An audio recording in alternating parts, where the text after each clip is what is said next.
Positive vibes. This is the Asia Tech Podcast. We are in the Asia Tech Podcast studio. My name is Graham Brown, joined by fellow podcast host tonight. This is podcast open mic night. And here's the deal. What we're going to do, it's the podcast AMA. I know you follow these guys. You fan these guys. These guys are like part of your life. Now you get a chance to actually ask them questions. How about that? So we're going to ask questions to podcast hosts tonight. And they're going to have to answer them. That is the format for this evening. So let's do a quick round robin. Who are we sitting with at the table? My name's Graham Brown, Asia Tech Podcast. Over there, you, sir? Well, I sometimes wonder who I am. But don't an existential answer. But then I look in my ID, and it does say Radu Palamariu, and I do happen to host the Leaders in Supply Chain podcast, which is a podcast more geared towards supply chain, manufacturing, logistics, transportation type of topics. Right. You don't sound like you believe the way you delivered that. I do believe. You do just believe. need to double check my ID. Why did you choose that? Because that happens to be also the line of work that I operate in. You're very crafty. I like what you do because for you, the podcast is a great biz dev tool, isn't it? It's a great way for you to meet people. I don't mean crafty in a negative way. I think it's a fantastic marketing strategy. I don't think people realise that podcasting can do that. That's a very good leading type of a statement. I don't want you to incriminate yourself. Thank you for the leading type of a yes. And basically what Graham is saying, that more people should be picking up podcasting in their respective lines of work, because it can help quite well with whatever you're doing and in terms of gaining visibility. And I can be a testimony for that, because it did help a lot, and it is helping a lot, basically in what I do, which is kind of in the field of human resources, executive search, recruitment. So it's not necessarily related to podcasting in particular, but because we're creating this content which is very useful in many ways, or that's at least the feedback that we've been given to the industry, then it does draw a lot of attention, and then people kind of do ask, so what do you do actually as a job? Yeah. Right. So it's definitely useful. Are there any other recruiters have podcasts? Nothing comes to my mind. I'm sure there might be, but I don't know of any. But the secrets out might be some. No, I'm sure there's certain companies that do it. I don't know anybody in my space, but I'm pretty sure there's some others that might be doing it. Yeah. All right, good. Well, good for you. I like what you're doing. And I think more people should do that, but maybe not more recruiters. Not a lot. Yeah, maybe they shouldn't actually, because I like to keep my exclusivity in my field. So exactly. Over there, you, sir. Yes. Who are you? For those that don't know. Hi, I'm the new kid. I am Andy. I host the Esports show, the Esports Asia TV. Yeah. I talk about games. Talk about games. Yes. Because apparently people do talk about this. Yeah, you love this stuff, right? You're an athlete. I personally do. Can you explain? Because the people sitting around this table now do not appreciate the magnitude of growth that is in the sports industry at the moment. Right. So you can call yourself an athlete with a straight face. Yeah. Well, I used to be an athlete, but yeah, the retirement age for esports athletes is pretty young. So I'm retired. Yeah. It's a fact. You're retired? Get away. You're like 21. I mean, there's lots of reasons. Going 22. Yeah. There's lots of reasons for it. For me personally, it's because I just don't have the motivation to continue in that path. So now I'm doing this, which is a great thing as well. So a part of this journey is just, uncovering the stories of those people who have not retired yet. Right. So that's where I fit in. You retired at 21. Yes. Could you make a lot of money in that space? Yes, a lot of money. How much are the top people making? Number one person making money is upwards of $3.5 million in less than 10 years. Wow. Yeah. That's just one person. And there's usually 5 people in one team, and they make the same amounts of money if they compete. Playing what together. game? So the games that are competing at the top levels are Dota, Defense of the Ancients. Anyone knows what that is? Yeah. All right. This is going to be fun. All right. Defense of the Ancients. I play Counter-Strike. You should know this. Yeah, Counter-Strike. Counter-Strike. So, yeah. And some other games that I think I should didn't really even try to. Tetris. They actually do have Tetris tournaments now. Right. So you can actually make money playing Tetris. Right. So if you were good at Tetris, then you might consider coming out of retirement. Yeah. How about that? Well, thanks for joining us, Andy. Thank you for having me. Over here, Neville, I feel you've been on this show before. Not this one. Not this particular show. This is the first time we've ever done this. Yeah, exactly. But in this studio. Yeah. What's your story? Well, I do Asia Biz Stories. Yeah. Podcast. Not as prolific as you, as everyone knows, because you're like, what, 600 now? Prolific. It's just churning them out. I tend to be a bit more pedestrian with my podcast. My story: I lived in China for 15 years. Been in Singapore 3 years, from London. Yeah. And you know what? Like even though you've been in China 15 years, I've never heard you speak Chinese. Mm. Yeah, you agree as well, right? I am curious. Yeah. 为什么? Oh, because 因为 no, I don't speak Chinese right now. So. Right. 你不说汉语. Okay. 你不用汉语.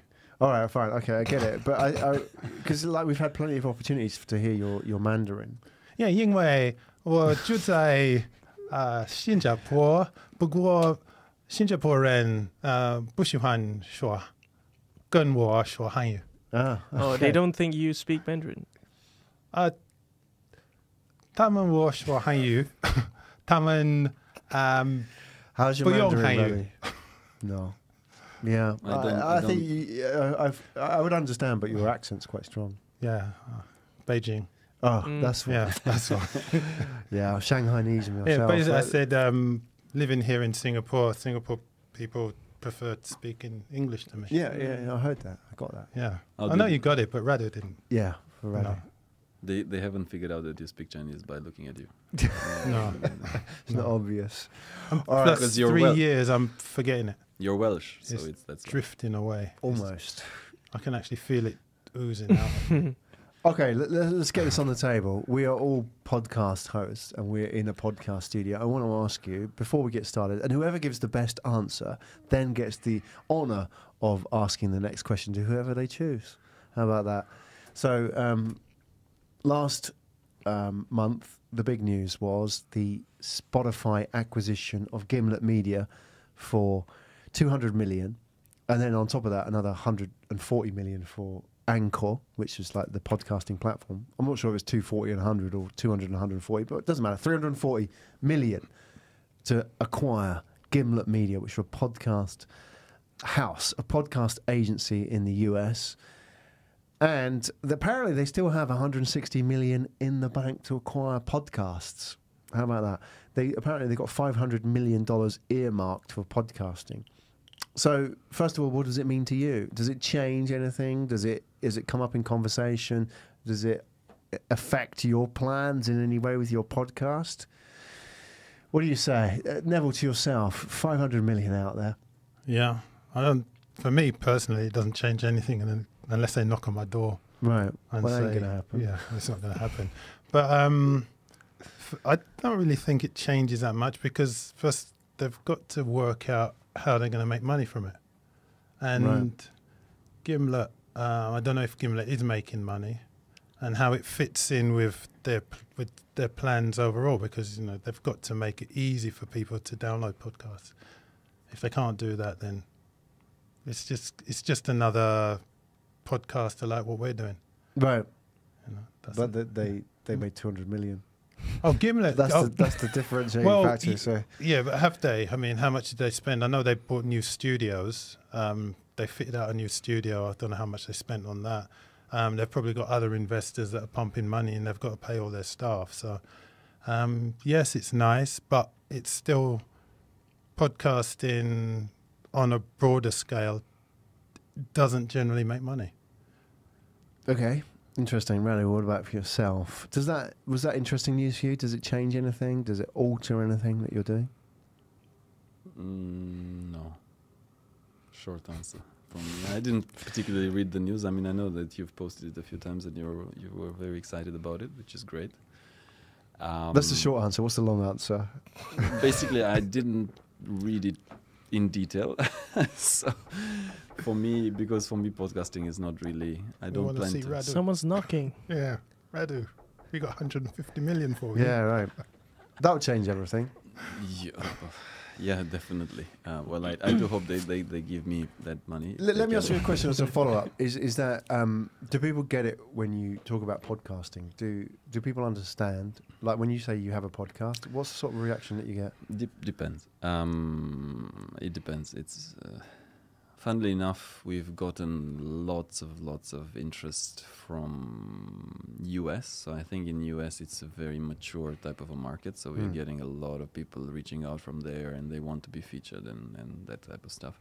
In Asia, sometimes it's still they don't know what it is. So they assume it's an event. Sometimes I've gotten questions around that. So I think it's still a little bit embryonic in some ways. Europe seems to be kind of okay. So I think it depends. In US, it seems to be the more mature market.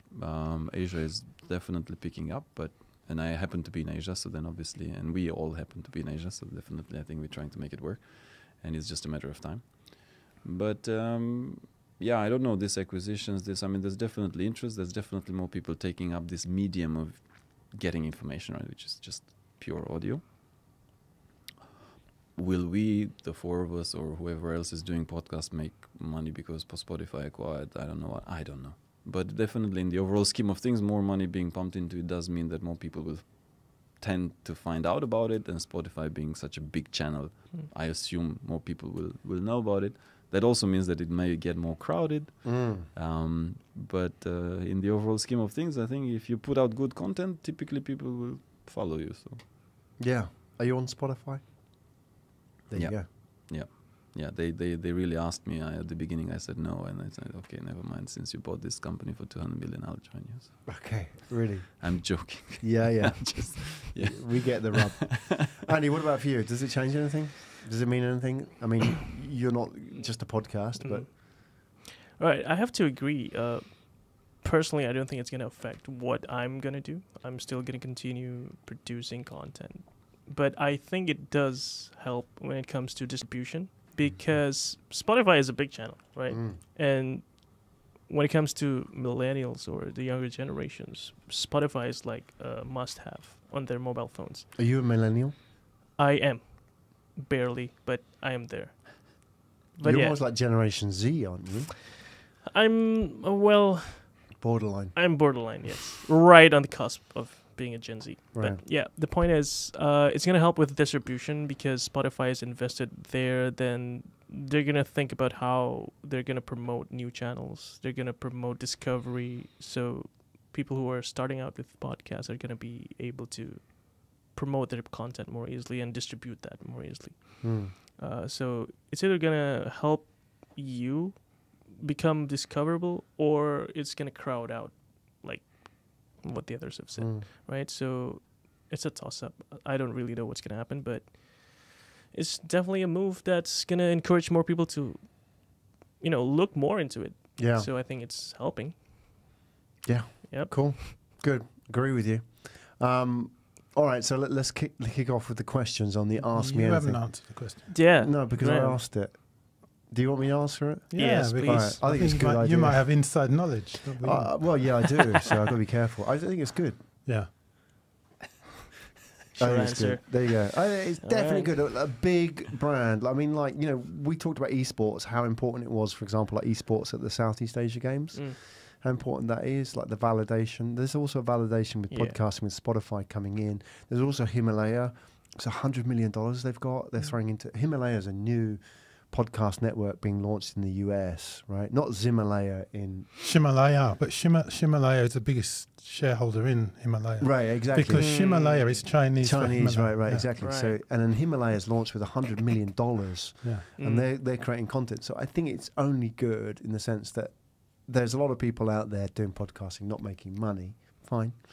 There's any cottage industry, what starts out, there's a lot of people not making money. And then it gets professionalized, and then people start making money out of it, and they sort of rise, create the sort of professional content. But, people still do it as a hobby. Yeah. That's fine. But I think you need to have the high quality content and it costs money as well, right? So like this, for example, it costs money. So, we need money. So hopefully more of this, that will help grow the industry long term. I think it's only good. And Spotify is a great brand, in terms of discoverability. I don't know about you guys, but like iTunes sucks. Like if you've got your podcast on iTunes, how awful that is. Like in terms of analytics, all that for a podcast host. Like Spotify's a lot better, but SoundCloud. Are you on SoundCloud? I think I used to be, but not anymore. Anybody here on SoundCloud? You're not on SoundCloud? Blueberry. Yeah, like if you compare those statistics for your podcast versus iTunes is terrible. Like it's unbelievable. This is an Apple product. Like, but the usability and the statistics are just awful. They're lame. So somebody coming in and challenging that is only a good thing, right? So, right. Let's kick off with the questions, Andy. I think you had the best answer, only because I forgot the other ones. So pick your question from the list, and then ask who you want to ask from the table. All right, let's start with this weird one. What is your podcast host superpower, Radu?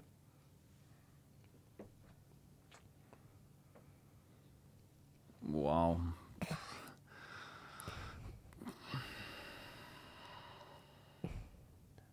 That's a deep question.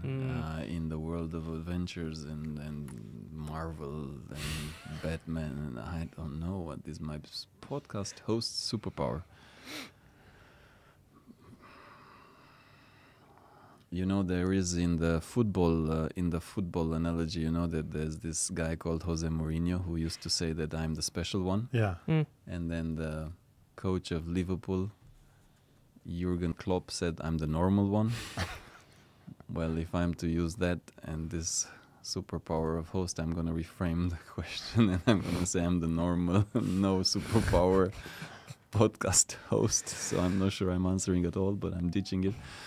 But, if I'm to think about it, probably the, I don't know if it's linked to me personally, but the fact that we started the podcast within an area and within a industry that perhaps did not have this type of, there's some podcasts happening in supply chain, but they are not happening at the C level, or not quite as consistent at the C level. They're not quite the same length of format. It helped us. So I think it's not linked necessarily to myself personally, but just the fact that we kind of got it started, maybe had the audacity or the craziness or the desire to experiment to get it done. And maybe that's that you can call a superpower in a way, that put it out there, try it out, convince some fairly important people within the ecosystem to come join you as a host and share on the topic, and then start to get an audience going and then keep it going. I think that in itself can be considered in a way of superpower of being consistent or pushing through and getting that started and then turning into something that people want to tune in and listen to. Yeah, that went longer than expected. Yeah, are you convinced by that? I found my footing whilst I was talking. It was a slow start. Yeah, like the first few sentences, and you're not getting the next question already. I thought your superpower was going to be the use of dead time in the air. Like you had that pause. Yeah, I was about to say that. You can use that as a podcast host. You can use that for effect. That just like silence, dramatic pauses. Yeah, dramatic pause, and the listeners like, oh my god, what is he going to say? Something deep. Tension. I typically say I had no idea what you just said, but. Are you convinced with the answer? If you're not convinced with the answer, get somebody else to answer the question. I couldn't ask you guys first and then judge then. You can only ask one person, but if you're not happy 100% with the answer, you know what? I'm happy with that. You're happy. It's deep. It's deep. Deep. It's chim. It's chim. So yeah, I like that. So all right, Radu, you get to ask the next question to the next whoever you choose. We've crossed that one off. I mean, I just like how it sounds. Like who is your secret podcast host crush? But it's mind blowing. So I'd love to ask that. Who is your secret podcast host crush? And I guess I will ask that to Graham, since you probably know the most number of podcasts on podcast hosts. Yeah. Apart from you. I really like. So, who did I really like as a podcast host? Excluding the Mirror. Excluding the Mirror. Yeah. I think all podcasts. That's a given like answer. I think. Do we suffer? Are we narcissistic? I don't know. Well, I've been told we are. Really? Yeah, I told podcast hosts are. Right. When I started out in China, I was told, What? What are you doing podcasting for? It's the only people that do it that love themselves. Love themselves. Yeah. Really? I don't get that. I think it's more about performing, because I think a love for performing, I think, is what's driving you to become a podcaster. Right. Because I find that to be true, at least for myself. Because I'm involved with musicals back in my college, right? And there's this magic in performing, and I think podcasting is that medium. Performing what? Like, are you on which side of you the... were Are you on the stage? Yeah, on stage. Singing? Yeah. We don't learn that you sing. Well, you're learning now, so that's great, right? But it's not just the performing itself. It's Right. like the aspect of performing. Yeah, Like you got to love it. the elements of, like this one, like looking into the camera, your voice, your tone, all those things you can explore while you're doing a podcast, right? And that might be one of the things that drives you to start a podcast. Yeah. I don't know. What about you, Graham? Did you feel it? Performing, I don't know. But are you happy with my answer? Yeah, we started from something around crush. No, Yeah. no, that's cool. But I think you're absolutely right. Yeah, I mean, maybe with a few more episodes under your belt, you'll become my podcast crush. I'd like to see you sing at a future one.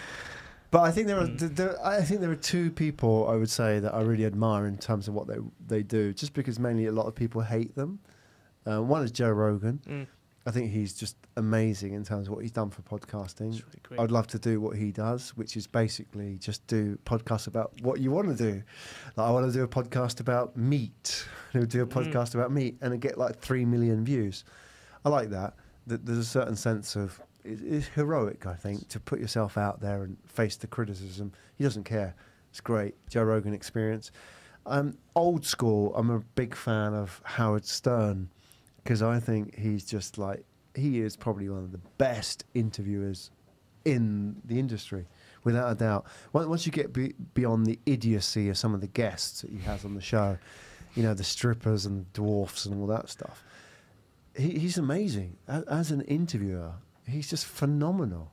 He really is like number one in that. When, get beyond all the stupidity, just on a one-on-one with somebody, he can ask questions that nobody else can ask.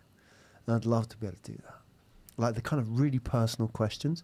But he has this knack of disarming the guest, which is like the guest comes with like a shield. You've got this big person who's like really important, and they sit there, and then he just disarms them. And then they're talking about really personal stuff, and you think, wow, this is amazing. So he's my crush. I would like to be able to interview like that. You asked the question, sorry. I'm good. I need to look into them. I have not listened to any of the twos. Really? Thanks for the Not Joe Rogan? tips. Not Joe Rogan? He's the man. He's the man. He's like the gold standard, at the least benchmark. now. Yeah. At least now. Yeah. Yeah. You should check it out. Yeah, and it's just like, it's like his podcasts are about, I mean, who has he had on there? He's had It's like, the most random stuff. There was this one I didn't even know who this guy was. I think it was Andi something he's running for president in America, 2020.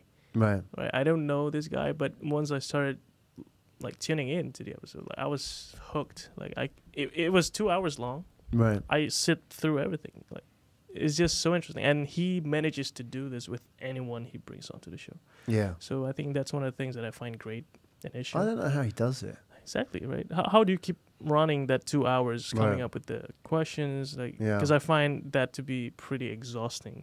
Yeah, Like, he does 3 hour podcasts. 3 hour right? podcast. And there are all kinds of different political spectrums and so on. And he had on his show, I remember I watched it, and Aerosmith, Steve Tyler. Oh, yeah. Yeah, I'm not a fan. I don't like Aerosmith, right? No interest in Aerosmith at all. Like, would I watch an Aerosmith documentary? No. But Steve Tyler came on the show, and he sat with Joe Rogan, and I was like, he's blown away. It was like amazing. He was like talking about his background and like, you know, Woodstock and doing drugs. Yeah, eating mushrooms and right. And it's like, this was just phenomenal. I was getting a conversation that you would never see anywhere else. But so, I don't know how you do that in the startup space. But I definitely think there's something there. Maybe there's a place for that, and there's a place for startups. I mean, Right. I'm not so sure that, you know, a startup founder would be very keen to share when he got, you know, when he smoked marijuana. I mean, Elon Musk tried to do that on air and didn't turn out to be that good for him. So. It was expensive. I don't know. I mean, you know, people talk about it, but I think in terms of a PR exercise, it was good for him. For Elon Musk? Absolutely. Without a doubt. I mean, yeah, definitely. But definitely, because he won a lot of fans. You know, I'm not saying because he smoked a joint, but because if you actually watch the interview, him like speaking quite personally about, you know, what he's really into. He's not a very good speaker, remember, but you know, he had the platform to speak about what he really cares about, and that was really interesting. So before that, he was just Elon Musk, but after that, he had like different levels of character. Yes, but I was referring specifically to him smoking that or whatever, taking that puff, because I didn't follow what he did and I didn't listen to what he did, but just that perception, again, just talking smokes and mirrors, but perceptions are reality. And it just, my perception of the whole thing without looking into the details, which I didn't, was like, okay, I think it was pretty bad PR, because just that particular element to it probably is not a bad idea. Risk. It's a bit of a risk, right, in the context of business, but like I give you another example, right? One of my clients actually just recently got a fairly significant chunk of money, but it was kind of through a fund that has some connections to the Saudi Arabia, and they got bombarded with questions. Hey, how about Khashoggi, and how about Khashoggi's death? And there's no connection. I mean, it's like, okay, logically there's no connection, right? But you need to be kind of careful of how you answer these questions, because, you know, you're in the spotlight, you're in the world in the realm of business, and then you have papers, and then you have competition that want to screw you, basically, and then so I think it's a little bit of a different type of a game as compared to rock and roll and you know, your Woodstock and your Aerosmith, and of course you can talk about pot and crack and whatever, but you know, that's showbiz. You're kind of expecting that type of people and that type of crowd to be talking about these things, but in the startup world, I don't know if that's the type of stories that you want to be. No, I mean, I don't think you would talk about those, but you would talk with honesty. So, like in the startup world, to talk about failure, you know, in the sense that that's what we're talking about. Like the vulnerability is really where we want to get to. And I think it's an important part of the podcast, isn't it? It's the vulnerability. How do you get to that? How do you show the real human story? Yes. Behind the story, if you like, because there's a polished story and then there's the real story. That's what people want. And I think it's Brené Brown. I don't know if you've if you read any of her stuff. She's like, no, but it's just that TED talk, right? That dare to be vulnerable. The power of vulnerability tend to be very, very. But then, you know, kind of talking about the Gary V, right? And I think we a lot of people know Gary Vaynerchuk, and he has quite made a name of himself being such a social prominent persona, and he's done a bunch of stuff, right? But I was just following, I listened to some of his stuff a few years ago, and I've kind of stopped because after a while he just kind of repeats himself. But at some point but I think fundamentally he's right? Fundamentally the fundamentals are there, right? Put in the work, and you know, don't be a jerk, and think long term. I mean, it's not rocket science, but it's just kind of enforcing something that most people try to get shortcuts to and sell you on shortcuts. But then he made a point on LinkedIn that raised a huge amount of controversy and comments, and I don't know what about, because he was cursing, and he talked about, yeah, but what's my problem? I mean, what if I say fuck? I mean, it's not a problem, right? I mean, I talk like that at home, right? I'm not fake. I'm talking like that in front of my kids. And if my kids are going to say fuck in front of their teacher, well, I'll deal with the teacher, right? I mean, we might disagree. This is not Radu, by the way. It's Gary V saying that.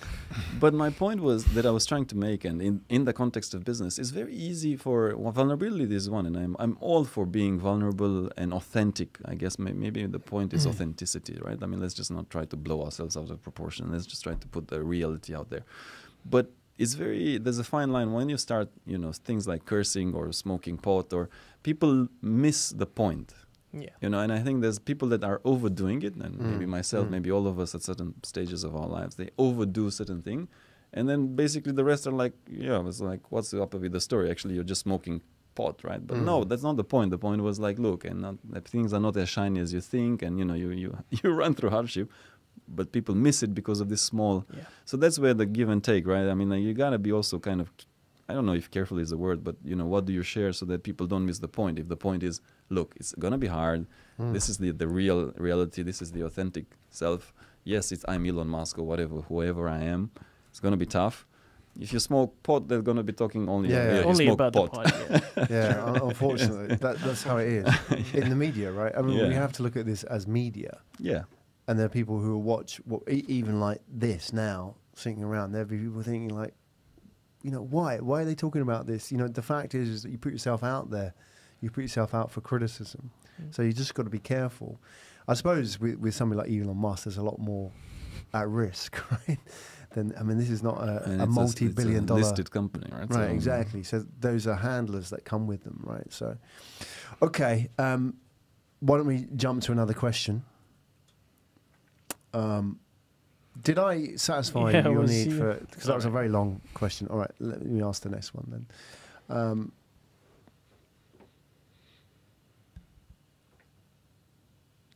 Okay, so there's a few spelling issues going on here, but let's brush by those. Okay, the best podcast you ever did. I want to ask everybody this because I think it's a high point, and it's not necessarily the answer that people expect. Best podcast you ever did, and maybe let's do this in the context of recently, because you've done a lot of podcasts, right? A lot of shows. What have you done recently that really blew you away, and what sort of impact did it have upon you? I'm going to ask, can I ask everybody this question? Because I'd like to get a positive answer. Andy, what about yourself? Best one you've done recently? Recently. And I know you've done a lot of good ones. I guess with everybody, it's like choosing between your children, isn't it? It's like, okay. Yeah, that's tough. Name a good one. And why? I have to say, I think the one we did that was the best was with this guy named Prasad. So he was a player in the game Counter-Strike. He was actually the idol that I was looking up to when I was just starting out to know what esports really is back in the 2000s, 2005, 2008. So when I started watching these games, like international competition games, I didn't even know it existed. But when I started seeing it, he was the name that popped out at me. Right. Like his in-game name was Striker X. I didn't know who he was in real life, where he's from. Like I didn't even care about those, right? I was just curious about the game. But, you know, esports grew. Then I started learning about it. Then I started learning about his name. And then I learned that he is in Singapore. Now I'm studying in Singapore. And we started the show in Singapore. And somehow that link from a decade ago, it just connected me and like him. And he was sitting in your place, Radu, and I was with at Graham's seat, and I was just speaking to him. So that in itself is one of the greatest moments I've ever felt in this short life. But the podcast itself is also amazing because he appears to be a very articulate person, and he was in the industry for the longest time. And after he was done being a player, he was actually still invested in the industry. Like, he's putting more effort into it. Like, he's not just milking the industry and then, you know, bail. But now he's actually trying to build it again. So it's really inspiring for me because it shows that there are people who care deeply about what I'm doing as well. And knowing that those people are here willing to sit and chat with me, that's inspiring, right? So that's one of the best ones I've had. That's awesome. And, well, the others, like you said, are my children as well. They're also good. They share great insights, but his podcast was inspiring on a different level. You know, they say that you should never meet your heroes. Well, sometimes it can disappoint you. Like, but this time around, he didn't disappoint. So I'm glad for him. And you, obviously. Yes. So, yeah. That's awesome. I didn't know it was a thing for you. Yeah, he was like, you know, when you're a kid, watching, I don't know about this, maybe in sports, I haven't watched a lot of sports, but you have that one person, right? Yeah. being messy or something. Yeah, yes. Come on. No, I love football. Yeah, I don't follow it as close as you do. Right? You know that feeling, right? You know this guy, you follow him. He's cool. the reason, and then you meet him. And then you're like, oh gosh. Thankfully, that didn't happen. Or yeah, no, this turned out positive. Yeah. No, I saw the interview; it was good. I thought he was a smart guy. Yes, and he had is. a lot of positive things to say as well. Mm-hmm. Yep. Cool, I like it. Top that, Radu. Best one you've done. What was the feeling? Just one thing about me. Really, I really resist being framed. So I'm going to resist. I get again. that. So I think I don't know if so there's not going to be a best, but the best podcast that I've done. There's a couple of characteristics. So one, I felt, and it's a big thing for me personally. This is personal.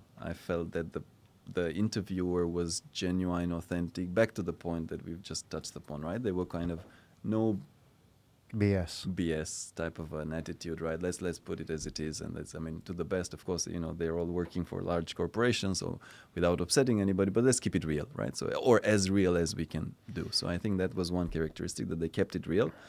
They were quite upfront, and they also shared certain, and I always try to go there, and most of the podcasts, or all of the podcasts, have an element of personal connection, but they also shared some personal stories. Maybe they went a little bit deep with the stories, and I think that there's always a very big value in sharing that type of journey, right? Whatever it is, in terms of how did you make it in your career, or how did you build a team, how did you build a company, how did you achieve what you achieved, what was your failures, mistakes, whatever it is. So I think that's another commonality in terms of kind of going a little bit personal and deep, keeping it real, going deep and personal. And I think thirdly, again, it's a little bit of a selfish motive. If I manage to connect with the person, because some of them of my interviews, obviously I know them from before, some of them I don't, and I establish the connection through the podcast. And if I manage to, after the podcast, maintain, create, and build upon that relationship, and most of the things, and almost all the time it does happen, but it just adds a layer of personal satisfaction of, okay, we're building a relationship, and it's genuinely interesting people that I'm trying to get on board. All of them is people that I respect, and they have a story to share. So for me, that makes a great combination of a podcast. So that's kind of what makes it in my head. And after the podcast, how do you feel? I feel amazing. But that's just my natural state, so that doesn't change. And I just come back to So joke aside, no. Again, if the connection is there, if the sharing is there, if all these three elements that I've just shared are there, I just feel that the audience would take a lot more right out of it, and it would be relevant for them. I may or may not be wrong about it, but that's just my sense that it would add more benefit to the audience. It personally added a lot of benefit to me, and I just feel fulfilled that we've had a genuine. It's like in real life, right? When you meet your friend and you speak for hours and you don't realize when time passes. It's typically because you have a connection, right? So it's kind of the same type of relationship in some ways, established through a podcast as well. It's basically just a conversation that you record. It's just as simple as that, right? If it really works out well. How powerful that is in recruitment as well. It's awesome as a biz dev tool. If you can create those connections. You're really linking it. No, I'm totally, but we got it. Just to remind people. By the way, if you're repetition is the mother of learning. I know. Yeah. Exactly. Let's keep hammering the point. So exactly. All right, Neville. What about for yourself? Best podcast you ever did? I would have answered similar to Radu in terms of they're all.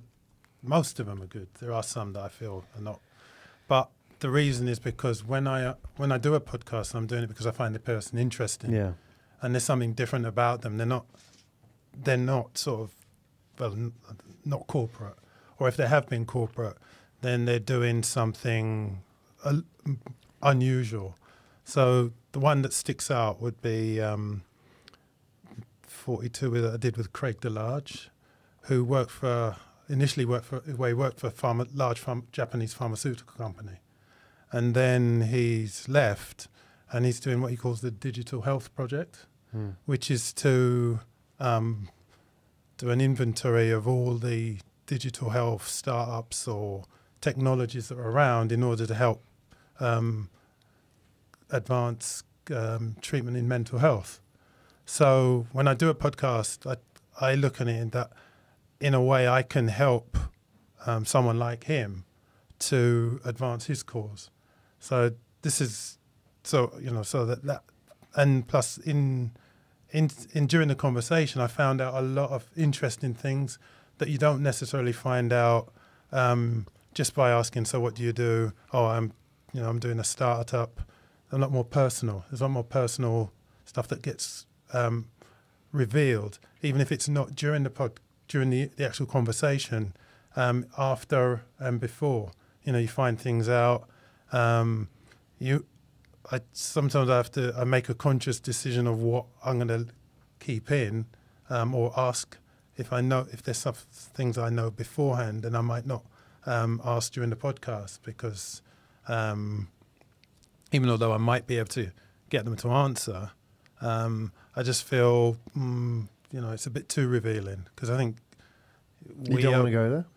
Yeah, because I think for me, if I get you can lull somebody into a sense of security, and it's happened. It has happened during a podcast, and they've started to reveal things, forgetting that they're actually being recorded. Yeah, well, and then I've made just having a conversation. So yeah, and I've made the conscious decision. I'm just not going to put that in because it could be a bit embarrassing. Yeah, unless of course they were the CEO of Tesla, and then it's all because he can take the knock. Exactly. All right. Well, that's what number? Podcast. Shout out 42. 42. Yeah, So people 42. going to Asia Biz Stories. Okay, so let's take. Right now, I'll hand it over to you. Just in terms of the last question, let's take the last question for this evening, and then take your pick from the list submitted by the audience, which were podcasters. We feel your pain. This is when you're bored during an interview. I think that's you're sitting there, you're BRRD. getting bored, and you can't really follow. What do you do? You've got you've lost interest in what. But you've got another 15 minutes to 15 go. minutes to do. Yeah, grind it out.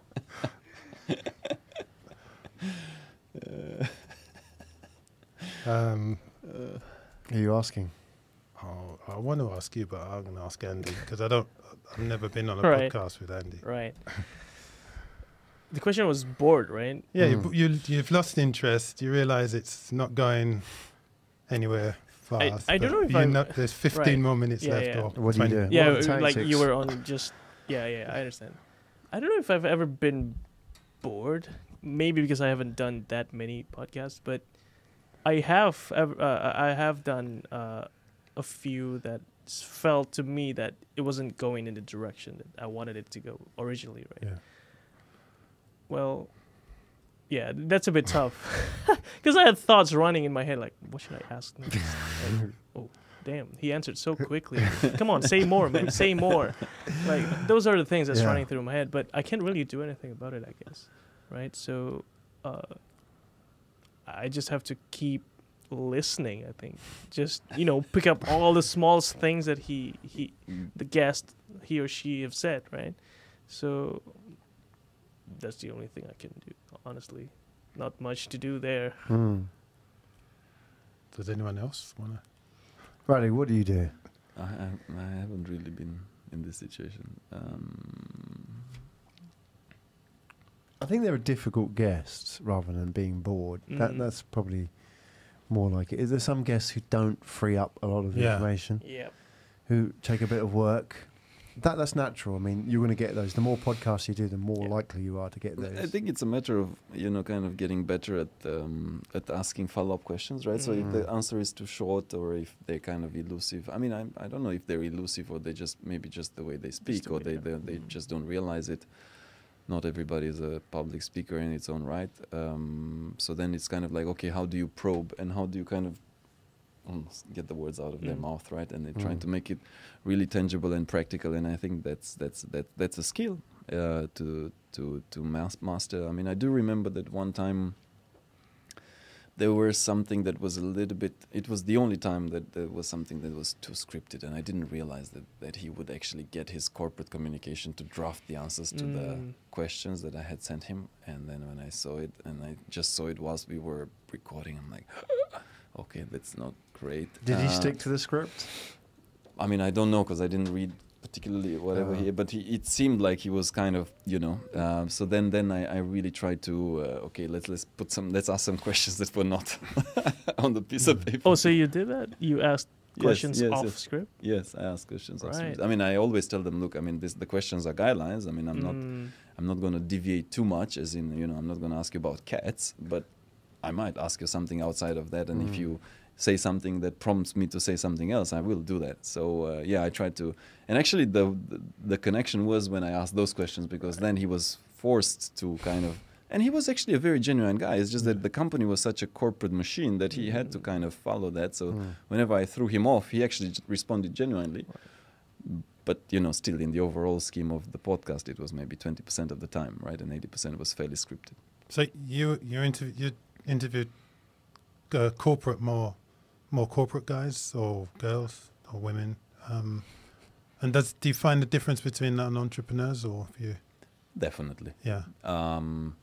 So I mean, if it is a corporate environment, depends who you talk to. I mean, if you talk to the CEO, they tend not to be as bothered. Or if you talk to the board member, they also tend not to have much peer pressure. Yeah. But the funny part is, if you talk to levels down, then they really tend to be a lot more politically careful and treading more carefully in terms of what do they say, what they don't say, asking bosses for permission. So what my lesson has been over time, not that I've done so many, I've done close to 40 also, is just go to the top. I mean, just go to the CEO. He or she would not tend to care so much.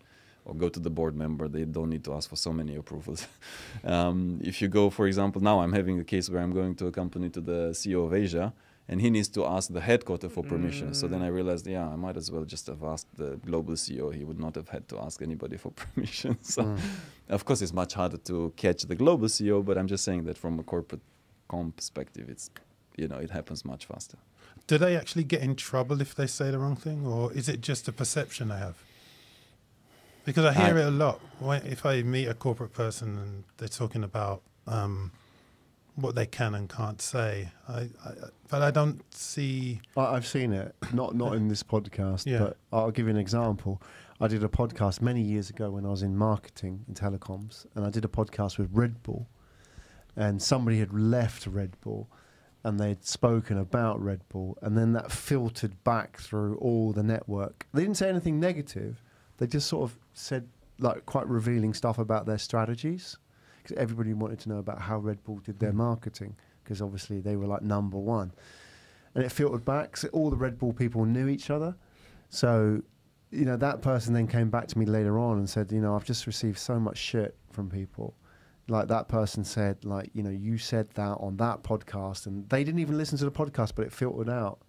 It spread really fast. So I don't know, I mean, from what you've experienced, but in a very informal way, it can filter out. So, but do they actually get in trouble? Not with the company, but just with their peers, which is probably for them worse, right? Yeah. It depends, right? Because in that case, the person was no longer with Red Bull, but it can lead to trouble, and depending on the company and depending on how strict they are, and again depending on hierarchies and things, I think it can lead. But most 99% no. It's just perception, right? I mean, it's just like normal organizational type of dynamics. The I don't want to use necessarily this term, but depending on where you sit on the food chain, the more conscious you are with the impact of what you're doing and how is it perceived by your peers, bosses, and so on. The higher you are up the food chain, maybe the less you care, right? So it's kind of the same in that sense. And also, of course, there's companies that are very particular about what type of information they put out there, right? Amazon doesn't just allow anybody to speak on behalf of Amazon. Apple doesn't allow anybody to speak on behalf of Apple. Just a couple of examples, right? So then there's obviously certain things. Certain industries, they don't care as much. Yeah. There are certain companies where nobody speaks. And that's it. That's a rule. There's no exception. The only person that speaks is Tim Cook or Steve Jobs, right? That's it. And Steve Jobs stops speaking. Yeah, but yeah, exactly. Yeah. There you go, Neville. It was your question. You happy? Yeah. All right, cool. All right, well, we've been, this has been a round table. We've been sitting with 4 podcast hosts asking each other questions about podcasting. Hopefully that was insightful. Thank you for your questions. Thank you for, well, they weren't really hard-hitting questions. I think it was a little bit soft with kid gloves tonight. But maybe, you know, for future episodes, we can come in a bit harder, a bit more revealing. Maybe these guys were a little bit nervous, so they had to needed a bit of... Well, the last question up there, why do podcasters ask each so other lame questions. Why is that? I think maybe we just feel for each other. I think so. I think we understand that we're going through the grind. We're under the same pressures, so we don't want to make it even worse. Pressure. It's not pressure, surely. Well, I mean, the question we're always asked, I'm sure, how do you make money? You know, we're always hearing that, and that's the one thing that we've got an answer for it. That, you know, it's a marketing tool. It's a hobby. It's something for the future. But you just get this look back and saying, I don't believe you. That's your podcasting generally, though, isn't it? Yeah, I know, but it's just a constant question. People can't seem to get their head around. It's a new thing. It's growing. It's developing, and in the same way, any startup is doing the same thing. You know, all startups are just sucking money and burning it out. And when you have an industry that's like that, a new industry, because podcasting has been around just 10 years, 20, 15 years. Yeah. It's a new industry. It's, you know, people are going to be feeling their way in different ways. I think we all do podcasts in a different way.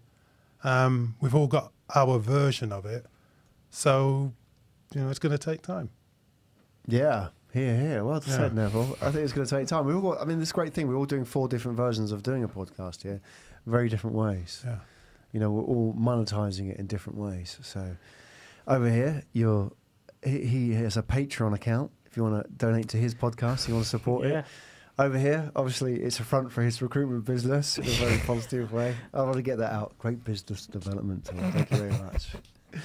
Are you monetizing your podcast? Well, I use it to find jobs. Okay. So I suppose it's similar to Radu's in a way. You know, it sort of gets me out. People, you know, I say I've got a podcast, and people say, "Oh, that means what's it about?" And then and then they sort of think, "Oh, indirectly, that's interesting." Yeah. So it works. Not as well as I'd like it to work, but that's the same for any business or venture. But it's moving in the right direction. Yeah, good. And it's dragging me along with it. Cool. Yeah. And I'm the 4th model, which is people pay to come on my show. So how about that? And the interesting thing is actually people said they'd never do it, but I managed to make them pay. So thank you very much. So I proved you all wrong. Proven, yes. There you go. So get your wallets out now. It's $100 each.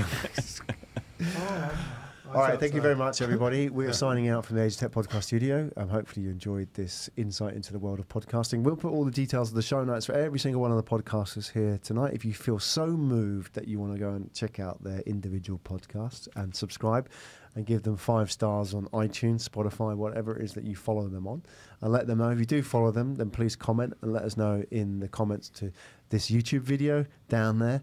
Or if you're listening along on SoundCloud or Spotify, then please feel free to add a comment. Let us know. You can't do that on Spotify, can you? I just realised. But you certainly can on SoundCloud. Let us know if you follow any of these podcasters and their series, then please shout out and let them know that they're not out there on their own. There's some love out there in the podcast universe. This is Graham Brown signing out with Neville J. McKenzie. Radu. Andy. Good evening.